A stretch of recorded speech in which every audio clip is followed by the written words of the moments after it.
¿Qué tal? Sean bienvenidos nuevamente. Vamos a continuar con nuestro programa de anatomía del aparato digestivo. Y el día de hoy vamos a platicar específicamente de lo que es el duodeno. Soy el doctor Miguel Ángel Estrada. Me puedes seguir a través de la cuenta de @anatomiatips en Twitter. Es un gusto saludarte nuevamente. Bueno, el duodeno es la primera porción de lo que es el intestino delgado. Duodeno significa 12 dedos, que nos indica la longitud que tiene aproximada de 25 centímetros. Va a iniciar a nivel de lo que es el píloro, donde ya se continúa, y va a terminar a la altura de la segunda vértebra lumbar, donde se sostiene por un ligamento conocido como ligamento suspensorio. El duodeno tiene forma de una letra C, con concavidad hacia el lado izquierdo, donde se relaciona con la cabeza del páncreas. Al duodeno se le van a estudiar 4 porciones. La primera porción, que se le conoce también como porción superior, la segunda porción o porción descendente, la tercera porción o transversa y la cuarta porción o ascendente. La primera porción también se le llama bulbo duodenal, es una porción intraperitoneal que todavía tiene peritoneo en su pared anterior y posterior. El resto del duodeno es retroperitoneal y solo tiene peritoneo en la parte anterior, como veremos más adelante. La primera porción, que es el bulbo duodenal, va a medir aproximadamente de 5 a 6 centímetros, inicia a la altura de lo que es el píloro y termina a nivel de lo que es el fondo de la vesícula. Se va a relacionar por delante con la pared abdominal, por encima con lo que es el ligamento hepatoduodenal, que pertenece al aumento menor y es el sitio donde se encuentra la tríada portal extrahepática, constituida por conducto biliar, vena porta y arteria hepática. Hacia la izquierda se relaciona con el píloro, hacia la derecha ya mencionamos el fondo de la vesícula, hacia abajo lo que es la cabeza del páncreas y por detrás pasa el conducto colédoco específicamente y la arteria gastroduodenal. Esta arteria gastroduodenal viene descendiendo y es la arteria que se llega a perforar cuando existen úlceras duodenales y ocasionan sangrados de tubo digestivo alto. La segunda porción del duodeno es la más larga, va en sentido descendente, mide de 10 a 12 centímetros y viene desde lo que es el fondo de la vesícula y desciende verticalmente por enfrente de lo que es el riñón del lado derecho, de la pelvis renal y del uréter. Se relaciona también con lo que es la cabeza del páncreas y también aquí se va a insertar el mesenterio del colon transverso, dividiendo a esta porción en una porción supracólica e infracólica.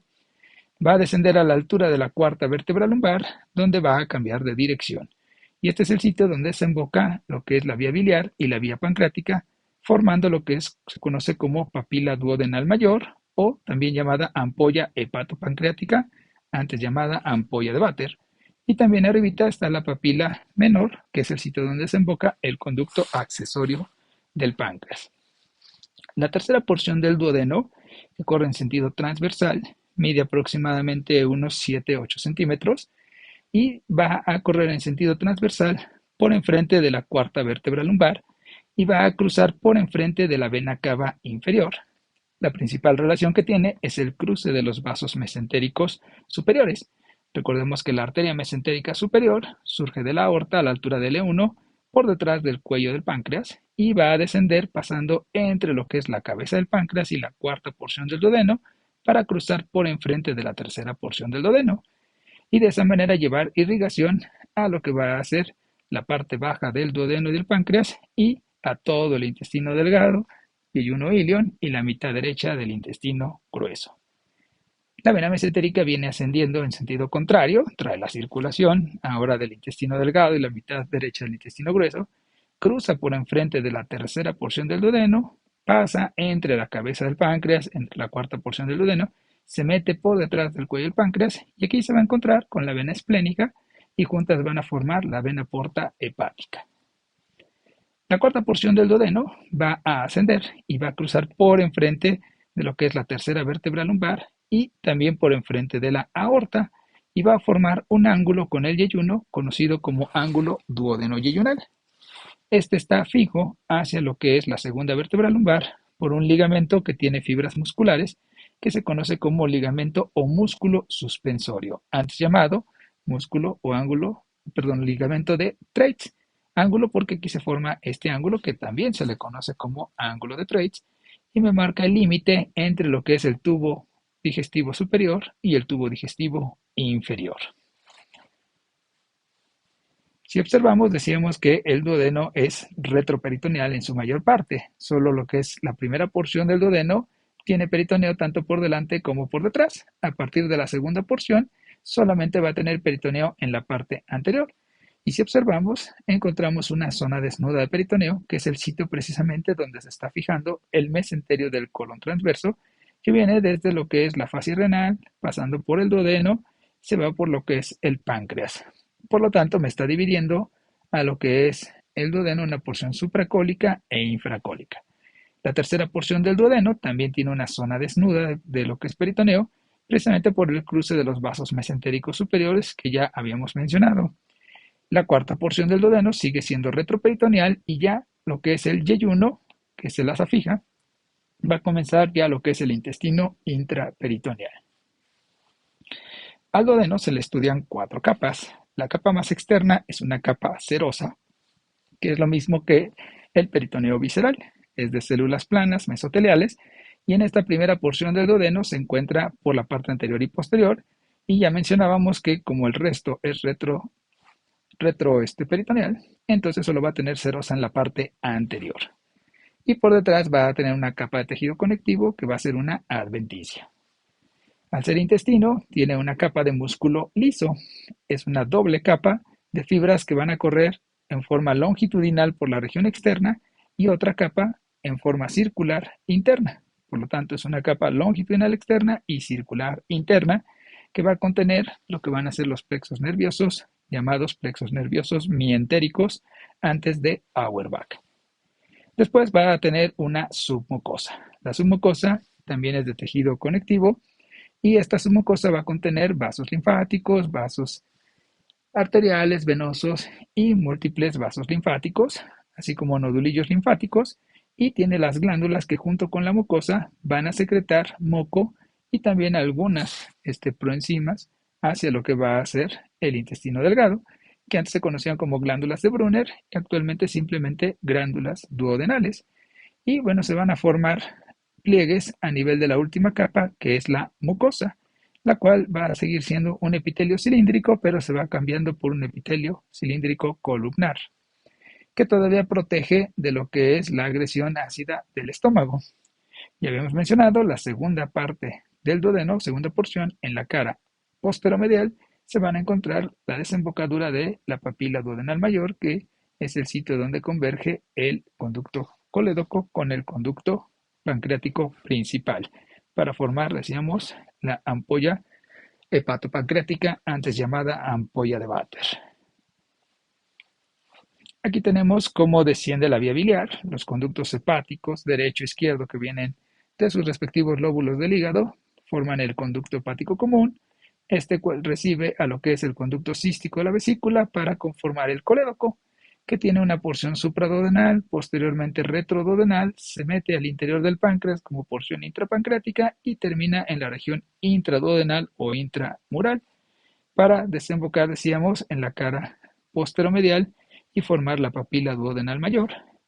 Esta desembocadura tiene un complejo esfinteriano que va a permitir el drenaje de lo que es la bilis en forma programada. Cuando se cierra, la vesícula se llena y cuando consumimos grasas, gracias a la colecistoquinina, se va a mover y vaciar lo que es la vesícula biliar y se relaja el esfínter hepatopancreático para liberar la bilis al duodeno y ayudar a la digestión de las grasas. Este esfínter fue descrito por Ruggero Odi, por eso también se le llega a conocer como el esfínter de Odi.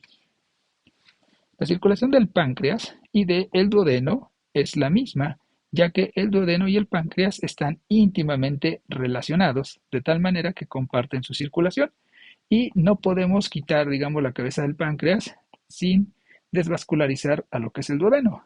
En casos de cánceres del páncreas o de la ampolla hepatopancreática, se tiene que realizar una cirugía muy amplia, conocida como cirugía de Whipple, ya que no podemos nosotros nada más quitar el duodeno o el páncreas porque estaríamos o dejando tejido neoplásico o dejando desvascularizado. Pero bueno, ¿cómo viene la circulación de lo que es el duodeno? La circulación del duodeno, primero vamos a tomar en cuenta esta porción que decíamos es el sitio donde se inserta el mesocolon transverso, que me está dividiendo en una porción supracólica e infracólica. Pero desde el punto de vista embriológico, también en este sitio, la parte superior corresponde al intestino anterior embriológico y la parte inferior al intestino medio.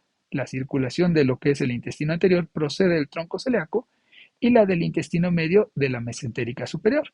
Entonces, la parte supracólica del duodeno la irrigan ramas procedentes del tronco celíaco y la porción infracólica ramas procedentes de la mesentérica superior. Recordemos que tenemos nosotros lo que se conoce como tronco celíaco, que está a nivel de la aorta, a la altura de T12. Y este va a tener tres ramas principales. Vamos a tener a la arteria hepática común, que está por el lado derecho. Posteriormente, bueno, más adelante vendremos a lo que sería la arteria gástrica izquierda, perdón por la letra, y finalmente a la arteria esplénica. Son las tres ramas que conocemos del tronco celíaco. Aquí vemos lo que es la arteria hepática común, aquí se observa la arteria esplénica y hacia la curvatura menor del estómago la arteria gástrica izquierda. La que nos interesa es esta arteria hepática común que a la altura de la vena porta se divide en sus dos ramas terminales. La arteria hepática propia, que se dirige hacia el hígado, entonces tengo una arteria hepática propia, y hacia abajo voy a tener la otra rama que va a ser la arteria gastroduodenal. Esta arteria gastroduodenal, ya estoy escribiendo mal, duodenal, es importante porque esta es la que va a pasar, decíamos, por detrás de la primera porción del duodeno y decíamos que es la que se perfora. Y hacia arriba me va a mandar un pequeño ramito que se va a conocer como la arteria supraduodenal. Entonces la primera ramita que llega al duodeno es la arteria supraduodenal que procede de lo que es la gastroduodenal. Aquí la tenemos. Y ya después sabemos me va a mandar ramitas hacia el estómago, como es la gastromental derecha, me va a mandar la ramo anastomótico hacia el páncreas, pero aquí hacia el duodeno me va a mandar lo que van a ser las arterias pancreático-duodenales. ¿Por qué se llaman pancreático-duodenales? Porque van al páncreas y al duodeno. Decíamos que comparten la irrigación. Entonces, en la parte superior voy a tener a las arterias pancreático-duodenal superior anterior, entonces pancreático-duodenal superior anterior, y a la arteria pancreático-duodenal superior posterior. O sea que la arteria gastroduodenal aquí se divide en dos arterias pancreático-duodenales, una superior anterior y otra superior posterior. Y me van a irrigar la parte superior o supracólica. Y las arterias pancreático-duodenales inferiores van a proceder directamente de la mesentérica superior. Van a surgir hacia acá una anterior y otra posterior, de tal manera que se anastomosan y se forma este circuito pancreático-duodenal. Si lo vemos desde una vista posterior, aquí observo el tronco celíaco con la arteria hepática común, sale la hepática propia hacia el hígado y decíamos desciende la gastroduodenal que me manda el ramo supraduodenal. Pasa por detrás de la primera porción del duodeno y me va a mandar las arterias pancreático-duodenales superiores. Aquí se observa la posterior y adelante la anterior. Y aquí tengo la mesentérica superior que sale también de la aorta a la altura del E1, va por detrás del cuello del páncreas y decíamos que se mete entre lo que es el proceso uncinado del páncreas y la cuarta porción del duodeno. Y entonces me va a mandar aquí las arterias pancreático-duodenales inferiores, una posterior y otra anterior. El drenaje venoso también es a través de venas pancreático-duodenales. Aquí la diferencia es que ambas, tanto las superiores como las inferiores, van a desembocar directamente en la vena mesentérica superior, que va a ascender para encontrarse con la esplénica y formar la vena porta. Entonces el drenaje pancreático-duodenal va vía mesentérica superior hacia la vena porta para ingresar hacia lo que es el hígado. Aquí lo observamos mejor, como están las pancreático-duodenales, que también reciben a la gastro o mental del lado derecho y ascienden a través de la media mesentérica superior, se encuentra con la esplénica, forma la vena porta hepática que ingresa al hígado. El drenaje linfático también va a depender de lo que es la porción supracólica e infracólica. Los nódulos linfáticos que vamos a tener en la porción supracólica van a llevar la linfa desde lo que son los vasos linfáticos hacia lo que son los nódulos celíacos, o sea que van a seguir el recorrido inverso de las arterias. Y en la parte inferior va a recorrer hacia lo que van a ser los nódulos mesentéricos superiores, pero de todos modos, tanto los nódulos celíacos como los nódulos mesentéricos van a drenar hacia lo que es la cisterna del quilo. Recordemos que el intestino delgado en sus pliegues va a tener lo que van a ser las microvellosidades. Tiene vellosidades con microvellosidades que forman un borde en cepillo y que tiene las glandulitas en su interior. Ahí van a estar los vasos quilíferos y entonces esos vasos quilíferos van a estar drenando esta linfa cargada en kilomicrones que va a dirigirse hacia la cisterna del quilo y de aquí asciende por el conducto torácico. La inervación del duodeno es la inervación de tipo visceral. Por lo tanto, voy a tener inervación simpática, parasimpática, motora y visceral aferente. Vamos a comenzar con la simpática. Recordemos que la inervación simpática procede de las astas laterales de la médula espinal y solo tenemos astas laterales en los segmentos torácicos y lumbares altos, o sea, desde T1 hasta L2. Pero los que van a llegar hacia lo que es el intestino delgado a nivel del duodeno van a ser el nervio esplácnico mayor. Entonces, este nervio esplácnico mayor va a surgir de las astas laterales desde lo que es T5, a veces T6, hasta T9. Entonces, es el esplácnico mayor, ¿sí? Entonces, lo que va a hacer la neurona simpática va a salir del asta lateral por el ramo motor, va a alcanzar el nervio raquídeo y va a pasar por los ramos comunicantes hacia lo que es el tronco simpático. De aquí desciende vía lo que es el nervio esplácnico mayor hasta llegar al ganglio celíaco. En este ganglio celíaco se lleva a cabo la sinapsis y estos nervios postsinápticos se van a enredar en los vasos sanguíneos del tronco celíaco. Entonces, en este caso, se van a enredar en lo que es la arteria hepática común, en la gastroduodenal y van a bajar hacia lo que son las pancreático-duodenales y van a ingresar al interior de la pared del duodeno. Recordemos que el simpático va a ser inhibitorio de la digestión, por lo tanto va a generar vasoconstricción, disminución de los movimientos peristálticos y disminución de las secreciones gástricas. La otra vía, que va a ser la del parasimpático, va a ser a través de lo que es el décimo nervio craneal, que se conoce como nervio vago. Sabemos que el nervio vago viene desde lo que es el tallo cerebral, va a descender a nivel del cuello por la vaina carotidia, pasa al tórax, donde forma los plexos cardiopulmonares a nivel de lo que es el esófago, y precisamente aprovechando el viaje del esófago, se va a formar lo que son los troncos vagales anterior y posterior, o derecho-izquierdo. El derecho es posterior, el izquierdo es anterior. Y precisamente el tronco vagal posterior manda ramos hacia lo que es el ganglio celíaco. Entonces, estos nervios que se enredaron en las arterias del tronco celíaco llevan, decíamos, vías simpáticas, pero también parasimpáticas. Y estas van a llegar al interior de lo que es el duodeno, donde van a hacer sinapsis en los ganglios que ya se encuentran dentro de la víscera. Y van a constituir, decíamos, parte de lo que son los plexos mientérico y submucoso. El parasimpático va a ser a este activador de lo que es la digestión, o sea, la va a favorecer. Va a favorecer movimientos de digestión, de peristalsis, secreciones, vasodilatación, etcétera. Entonces, de esa manera llega la inervación parasimpática hacia lo que es el intestino. Y se va a encargar, decíamos, de también dar una inervación de tipo motora para el control involuntario de lo que es los movimientos de peristalsis. Las vías aferentes que van a llevar el dolor van a viajar ahora desde lo que es la víscera cuando ésta está distendida o cuando hay una isquemia y van a viajar a través de lo que son los nervios que van en los vasos sanguíneos hasta lo que es el ganglio celíaco.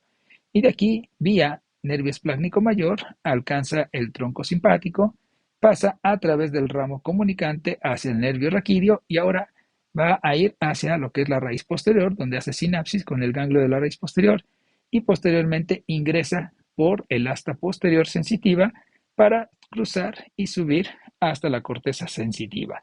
Y de esa manera lleva lo que va a ser el dolor de tipo visceral. Sin embargo, también el vago va a mandar fibras directamente hacia lo que es el sistema nervioso central para llevar también sensación consciente del dolor. Es por eso que la inervación llega hasta estos ganglios, que es el ganglio celíaco, pero también es el sitio donde llegan otras vísceras. Es por eso que el dolor visceral no es específico y se puede confundir con algunas otras patologías.